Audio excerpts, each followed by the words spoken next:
Kisah sahabat Rasulullah yang paling sabar. Mengutip buku Rahasia Dahsyat di Balik Kata Syukur oleh Yana Adam, sosok Abu Kilabah pernah diceritakan dalam riwayat Abdullah bin Muhammad. Ia bercerita saat dirinya berada di daerah perbatasan, wilayah Arish di negeri Mesir, ia melihat sebuah kemah kecil. Kemah tersebut menunjukkan pemiliknya adalah orang yang sangat miskin. Lalu, Abdullah bin Muhammad pun mendatangi kemah yang berada di padang pasir tersebut untuk melihat apa yang ada di dalamnya. Kemudian, Abdullah bin Muhammad melihat seorang laki-laki. Namun, kondisi laki-laki tersebut sedang berbaring dengan keadaan tidak memiliki tangan dan kakinya, telinganya sulit mendengar, matanya tidak bisa melihat, dan tidak ada yang tersisa selain lisannya yang berbicara. Lelaki tersebut berkata, "Ya Allah, berilah aku ilham untuk tetap mensyukuri nikmat-Mu yang telah Engkau anugerahkan kepadaku. Dan Engkau sangat muliakan aku dari ciptaan-Mu yang lain." Abdullah bin Muhammad pun menemuinya, dan berkata, "Wahai saudaraku, nikmat Allah mana yang engkau syukuri?" Kemudian laki-laki pemilik kemah itu menjawab, "Wahai saudara, diamlah. Demi Allah, seandainya Allah datangkan lautan, niscaya laut tersebut akan menenggelamkanku atau gunung api yang pasti aku akan terbakar atau dijatuhkan langit kepadaku yang pasti akan meremukkanku. Aku tidak akan mengatakan apapun kecuali rasa syukur." Abdullah bin Muhammad kembali bertanya, "Bersyukur atas apa?" Laki-laki pemilik kemah itu menjawab lagi, "Tidakkah engkau melihat Dia telah menganugerahkan aku lisan yang senantiasa berzikir dan bersyukur? Di samping itu, aku juga memiliki anak yang waktu salat ia selalu menuntunku untuk ke masjid dan ia pula yang menyuapiku. Namun sejak 3 hari ini dia tidak pulang kemari. Bisakah engkau tolong carikan dia?" Abdullah bin Muhammad pun menyanggupi dan pergi untuk mencari anak lelaki itu. Setelah beberapa saat mencari, Abdullah bin Muhammad malah mendapati jenazah yang sedang dikelilingi oleh singa. Ternyata seorang anaknya laki-laki yang sudah diterkam oleh singa, putra dari pemilik kemah. Abdullah bin Muhammad pun bingung bagaimana cara mengatakannya kepada laki-laki pemilik kemah itu. Ia kembali dan berkata dengan tujuan menghibur, "Wahai saudaraku, sudahkah engkau mendengar kisah tentang Nabi Ayub?"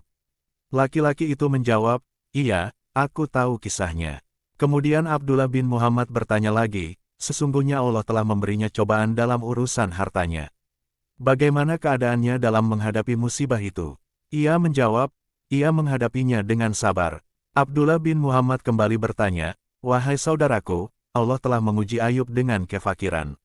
Bagaimana keadaannya?" Ia bersabar. Ia juga diuji dengan penyakit di badannya, bagaimana keadaannya? Ia tetap bersabar. "Sekarang katakan padaku di mana anakku."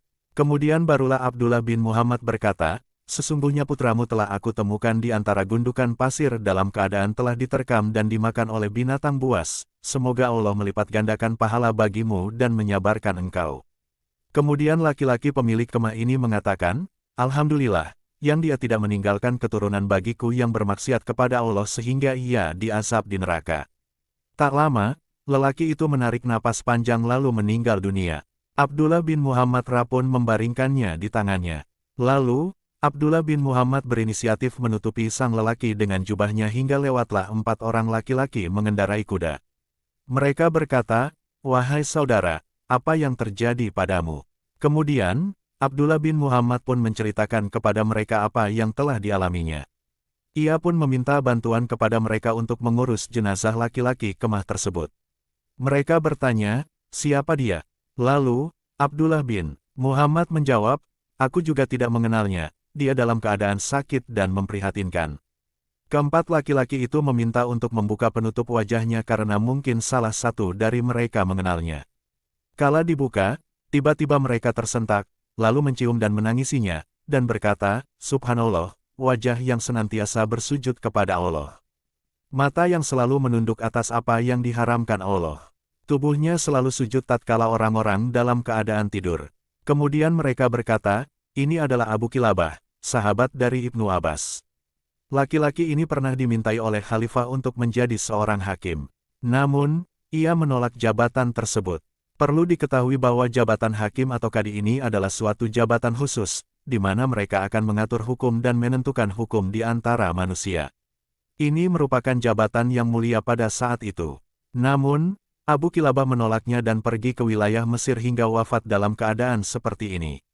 Kemudian Abdullah bin Muhammad bersama 4 laki-laki tadi pun memandikan, mengafani, dan menyalatkan Abu Kilabah.